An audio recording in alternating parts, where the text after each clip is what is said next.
Well, it's official. Dune Part 2 has officially ran away from the Marvels. Well, okay, that's how I'm spinning it for the click and the rage, but that's not really what happened. Although technically, if you're really dumb, you can spin it this way, and that's what some people would say if it was the other way around. But what's really happened is WB needs a W this year. So they did the smartest thing they could, which is delay Dune into next year.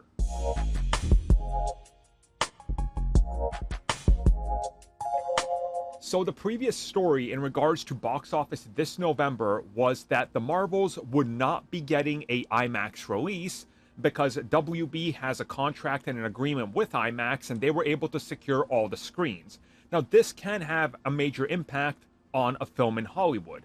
We just saw this with Mission Impossible, where Oppenheimer took all the IMAX screens and Mission Impossible is now one of the year's biggest flops. Now, was the Marvels going to suffer the same fate? Maybe, in terms of IMAX, but again, we don't know. And now they don't have to worry about it, at least in terms of that, as WB has shifted the release of Dune Part 2, which is expected to be one of their biggest and most profitable films, to early next year, in March, but there's rumors they could shift it again.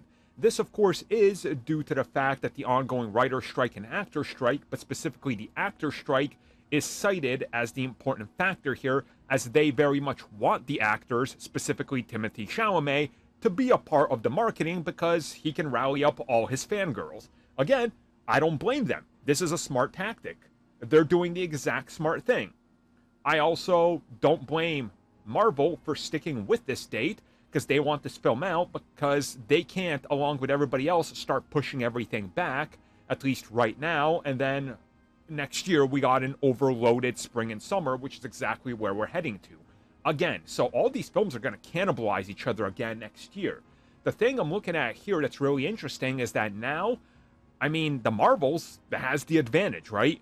In November, like, it's got that pull now, where it's like the biggest blockbuster for a month in either direction. So maybe something can happen here.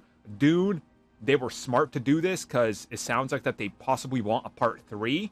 So we'll see what happens. But I think this is the best case scenario for both, and I'm happy both are going through with this.